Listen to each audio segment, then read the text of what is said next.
नाजरीन, मेहमान शो में आप सबको खुश आमदीद।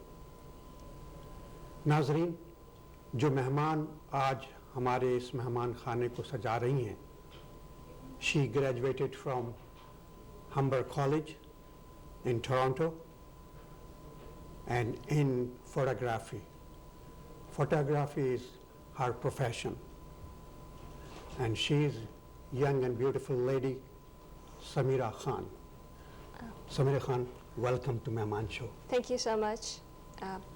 I'm pleased to be here. नाजरीन, फोटोग्राफी से ज़ाहिर है फोटोग्राफी जन्म लेती है की जाती है कैमरे के ज़रिए, और जब कैमरे की बात करते हैं हम माजी में जाते हैं, पास्ट में जाते हैं कि ये कैमरा चीज़ क्या है, ये कैमरे का वर्ड, ये लफ्ज़, ये शब्द कहाँ से आया। तो नाज़रीन, हम देखते हैं कि 1600 में, यानी यूँ कहें कि 1690 में अगर हम देखते हैं तो उस ज़माने में इंग्लैंड में जो कोर्ट हुआ करते थे, कोर्ट के पीछे जो ना एक चैम्बर हुआ करता था, और चैम्बर के साथ जो एक रूम हुआ करता था उसको कैमरा कहा करते थे। उस रूम में जो मुजरिम होते थे, जो अपील करना चाहते थे, जो कोर्ट में अपीयर हुआ करते थे, तो उस कमरे में उन लोगों को ले जाया करता था और जज उनसे बातचीत किया करता था अदालत का काम शुरू होने से पहले। तो उस कमरे को कैमरा कहा गया, और मैं ये समझता हूँ कि उर्दू में जो कमरा कहते हैं उसी कैमरे की बिगड़ी हुई शक्ल है, क्योंकि वो एक डार्क रूम, कदरे डार्क रूम और चैम्बर हुआ करता था जिसको कैमरा कहते थे। और अगर हम ये देखें कि ये कैमरा कहाँ से आया, किस ज़बान का लफ्ज़ है, तो अगर आप लैटिन की डिक्शनरी देखें, so you are going to come to know that the word camera came from Latin. Latin में कैमरे का मतलब होता है डार्क रूम, चैम्बर। और जैसे कि हम देखते हैं कि चैम्बर और डार्क रूम का मतलब होता है कि having in one wall a means aperture which or a lens by means that of which an image of the external bright object appears on the wall, which is called picture. और हम ये देखें कि ये जानना चाहें कि ना ये कैमरा किसने बनाया, कब बना, तो हमें बैक इन 1690 में जाना पड़ेगा कि जब रॉबर्ट बॉयल ने बॉक्स टाइप कैमरा कंस्ट्रक्ट किया, यानी वो first small portable box type camera कहलाया, और ये क्रिएट किया गया, ये बनाया गया, ये इजाद किया गया 1690 में। तो इस इंट्रोडक्शन के बाद मैं वापस आता हूँ अपनी मेहमान की तरफ, समीरा खान की तरफ। And Samira, Yes. you just tell me and tell our viewers that why did you decided to be a photographer instead of a doctor, engineer, any other professional, fashion designer and technician and performer, teacher. So why you decided, why you picked this profession?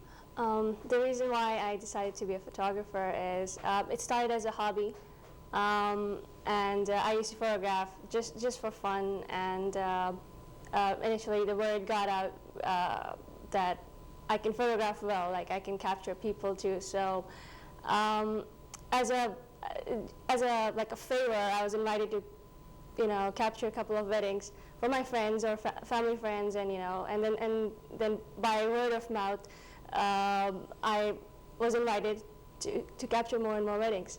So that got me interested that why not have this as a profession rather than keep it as a hobby. So I decided to join Humber College and get the proper education rather than just learn things off internet. That's the reason why I joined it. And as we can see, Sameera, that you have spent 8 years of your life. So tell me, during this time, among your captures, which capture you like most, and what is that? I had volunteered for this group called Help Portrait, and it's basically a charity. It's a non-profit organization where the concept is you find someone in need, and you take their picture and you give them the print for free. It's just, the concept behind it is just to make up someone's day if they're having a bad day, if they can't afford to take a picture, you just, you help them out. So when we advertised about this, it's actually started by a photographer in Nashville called Jeremy. He started it in this small town, but it has gone worldwide now.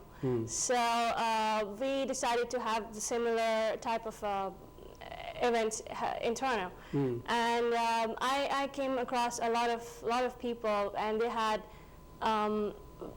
extremely amazing background stories where they've struggled through their lives, and that really got me. That really impressed me and really touched me to continue doing the charity photography. So this is the type of thing that interested me, and I continue to volunteer and take pictures of people in need. And during this time, I mean, during the period of eight years, what type of events you have attended, and you have captures, and you have performed, yes. and do you do the shooting as well? Or you do the still photography? I'm very addicted to just taking primary photographs. I don't like to film much. However, I would like to give it a go, but it's really different as compared to taking pictures. With the film comes a lot of other things. With film comes audio and scene cuts and post edits, and so. But portrait is a one-time capture where you can work on it later. But I guess film is not my thing. And tell me, Sameera, that during this time, I don't know, I'm just keep talking and saying that during this time, 8 years. Yes. Because it's just beginning. Yes, it is. Okay, so during this period of time, have you met somebody, or have you visited some place or object, and to get this object or that person, do you chase them, do you follow them, or do you look for them, or wherever you find them, you capture them? I don't really plan ahead before taking any picture that, especially in my free time, if I'm going for street photography and all, I don't plan on going to a particular area. I usually always have my camera on me, and I would walk around, and if I see something interesting, something that will capture my attention. Yeah.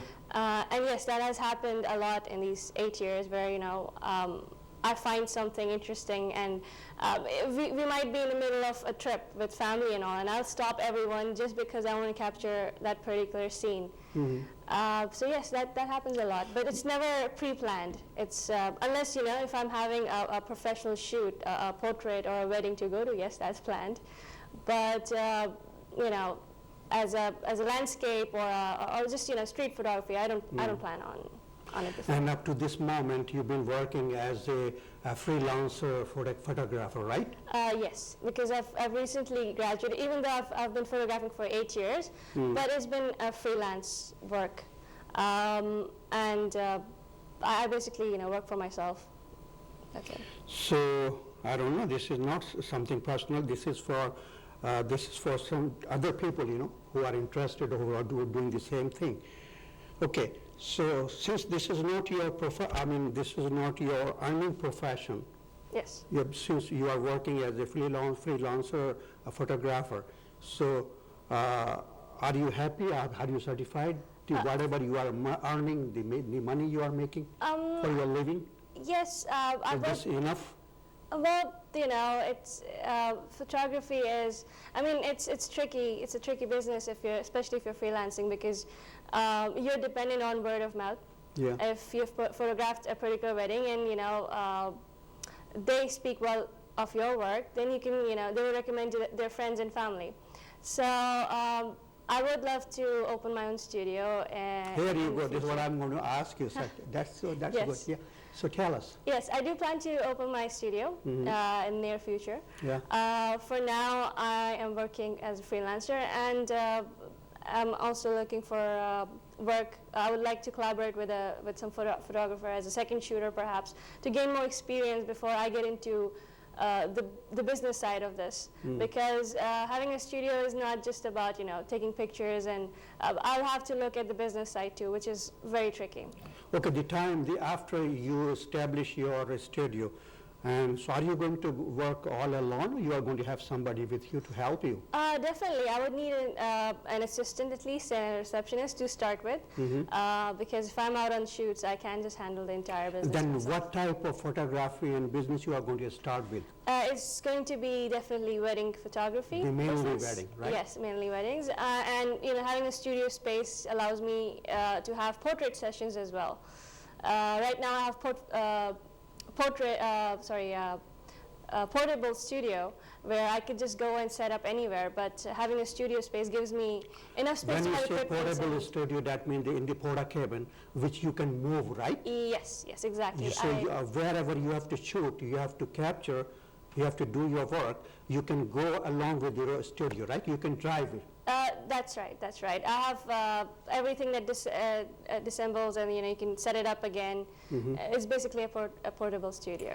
Okay, now you are depending on basically and mostly you are depending on wedding photography, right? Yes, that's right. Okay, tell me. So since we belong to South Asia, right?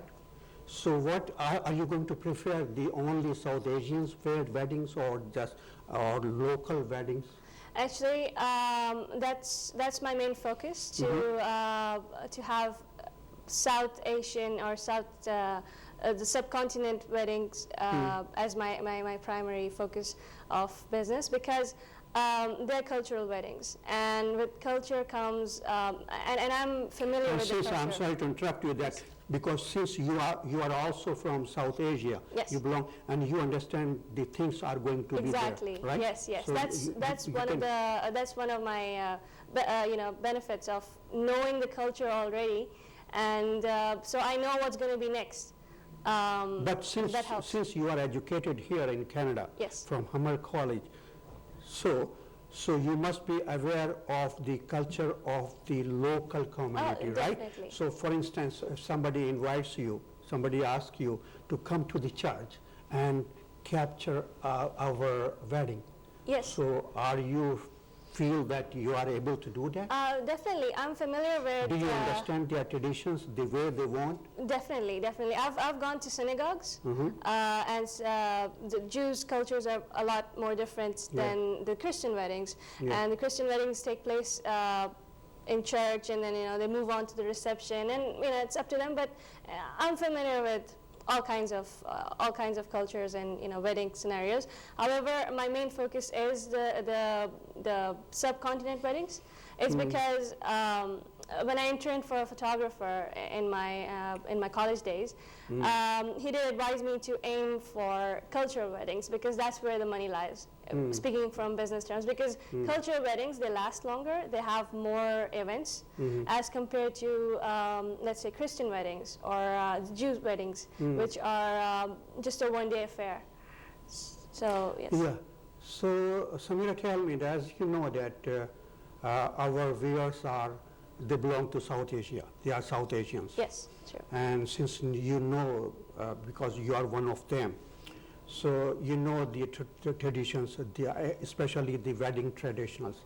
So tell me that during the wedding ceremony, our Eastern type wedding, which moments you are expert to capture those, and which moments are very important, and you have to pay your full attention to capture those moments during the wedding ceremony. Yes. Yeah. I specialize in photojournalistic wedding, which means that I capture shots in the moment rather than focus more on candid shots. This is different in a sense that it gives its like any bride or groom would like to see how the event went rather than a staged photography like a candid portrait. A photojournalistic wedding would be in the scene, in the moment kind of thing, where I capture the scene. So that's one of the things that I like to do. Don't the bride and the groom, they want the picture of their own picture? Definitely. They are sitting or standing together. Definitely. So that is the main picture, right? Yes, definitely. That's more they like can carry a the rest of their life and show the people.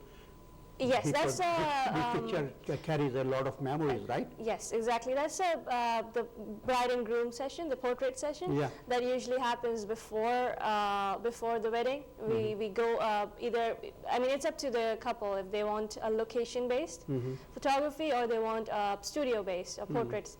So if they want a location-based photography, I ask them if they have a particular favorite spot in the city we can go to and take pictures.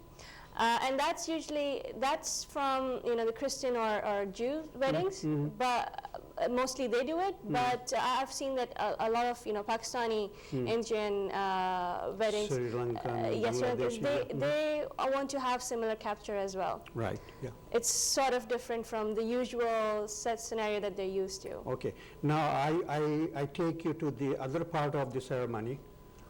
And as a matter of fact, since this is your field, you know better than me, but the thing which I see and our viewers, they always experience this thing. Okay, during the wedding ceremony, time comes after the groom and bride's portrait, the group photo, and everybody wants to be there. Oh, definitely. And how to handle them, how to make them sitting properly. Yes. So how do you handle that? It's a task. And what do you want to tell our viewers that what they have to do? It's a task. It's a really, really big task for photographers because now if you go to a wedding, I'm sure you've witnessed too, that everyone is out there to take picture of the bride and groom with their cell phones or their iPads. Yeah. And it really gets into our way. Like, we can be rude to the guests and say, please stay out of our way. It really gets difficult. So we usually talk to bride and groom beforehand that have someone for us on the floor that day who we can talk to and who we can, they might know the guests better. And that way they can advise them that please have a seat, let the photographer take the picture. And another thing is, especially with subcontinent weddings, everybody wants to rush onto the stage and be the first one to take picture. Yeah. For that, again, we expect someone to be on the floor to help us out, someone from the family, from either the bride or the groom side. Usually we prefer, one from the bride side and one from the groom side, so that they can handle their own people. And have a one set like a line or some sort of order. So yes, it's a difficult task, and it's still a struggle. Yeah, we haven't found a proper solution to it. Yeah, you're right. But what I meant, that was something else. The thing which I'm trying to ask you. Yes. Okay, when you are taking a group photo, right? Yes. There are 10, 12 people around bride and groom. Okay.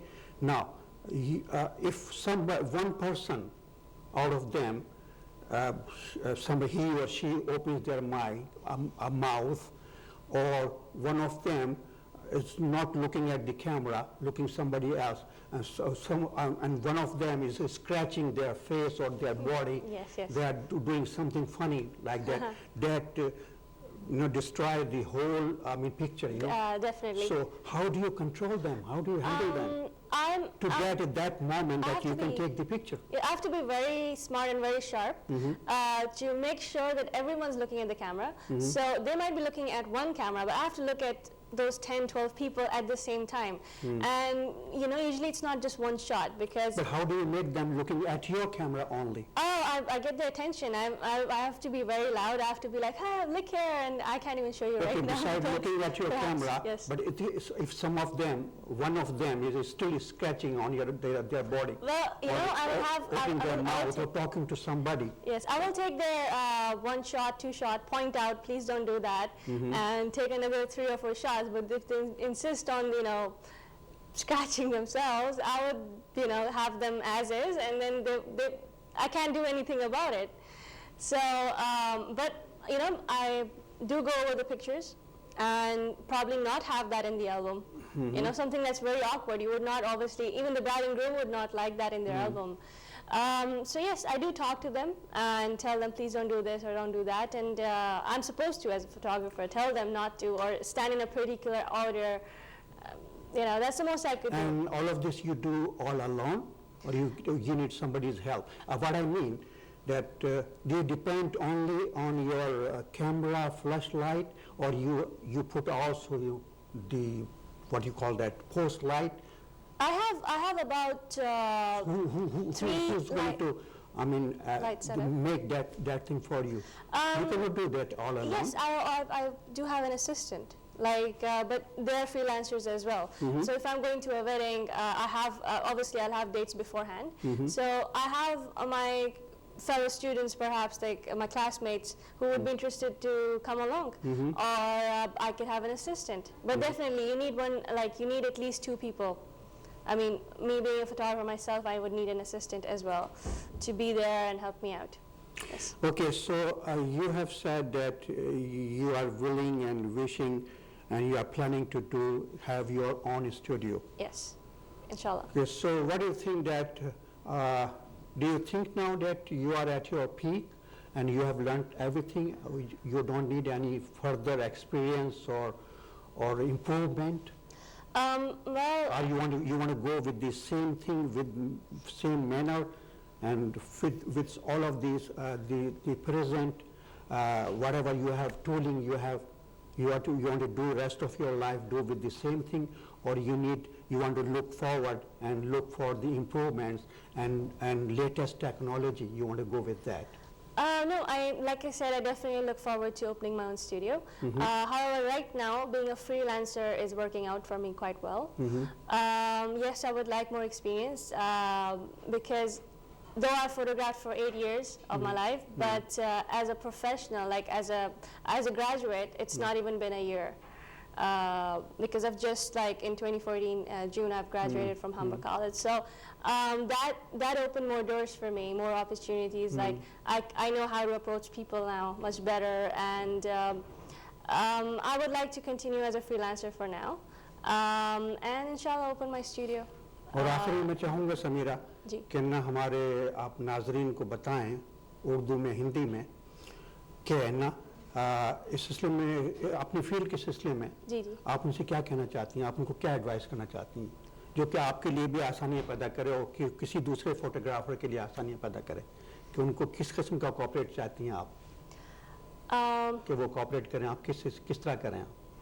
कि जो अपने आपके mobile phones हैं वो आप like अंदर रख दें, लाइक प्लीज, लाइक बहुत इंटरप्ट होता है जब हम लोग फोटोग्राफ कर रहे होते हैं एज अ फोटोग्राफर, बहुत ही लाइक और हम लोग रूड भी नहीं हो सकते हैं किसी के साथ, तो बहुत ही अजीब लग रहा था कि हम लोग लाइक पिक्चर लेने जा रहे हैं और एक इंसान यहाँ से आ रहा है कैमरा लेके, एक आईपैड लेकर आ रहा है। तो मैं एडवाइस करूँगी अपने फेलो सब कॉन्टिनेंट के लोगों को कि आप यू नो हैव पेशेंस, आप लोगों की टर्न भी आएगी पिक्चर लेने की, हम लोगों को पहले लेने थे, उसके बाद आप ज़रूर पिक्चर लें। That's it. Thank you very much Samira, बहुत बहुत शुक्रिया आपका, आप आए, आपका कीमती वक्त आपने हमें दिया। यकीनन हमारे नाजरीन जो है ना आपकी इस बातचीत से, आपकी गुफ्तगू से ना वो महसूस हुए होंगे और उनसे बहुत कुछ सीखा होगा उन्होंने। और नाजरीन आप भी ना कोऑपरेट किया कीजिए इन लोगों जो कि प्रोफेशनल फोटोग्राफर्स होते हैं, तो जब ये अब परफॉर्म कर रहे हों, जब ये एक्टिव हों और अपना काम कर रहे हैं ना, तो आप उनको डिस्टर्ब ना किया करें प्लीज़, और ताकि ना उसका रिज़ल्ट अच्छा है जिसके लिए ये काम कर रहे हैं। और ये ज़िंदगी में एक बार ऐसा मौका आता है कि किसी की शादी होती है, उसको वो कैप्चर करना चाहता है ना, यादगार के तौर पर एल्बम बनाना चाहता है, तो ये मौका ज़िंदगी में एक बार आता है, बार बार इसको नहीं एक्शन रिप्ले नहीं किया जा सकता। अल्लाह ना करे किसी की ज़िंदगी में ये मौका आए कि वो एक्शन रिप्ले किया जाए, तो लिहाजा प्लीज़ आप लोग ना इस मौके पर ना इन लोगों को मौका दिया करें, उसके बाद आप जितनी चाहें तस्वीरें ले सकते हैं। बहुत बहुत शुक्रिया एक बार फिर आपका यास्मीन। नाज़रीन, इसके साथ ही हमारे प्रोग्राम का वक्त ख़त्म हुआ। अब तस्लीम इलाही जुल्फ़ी को इजाज़त दीजिए, फिर मुलाकात होगी। खुदा हाफिज़।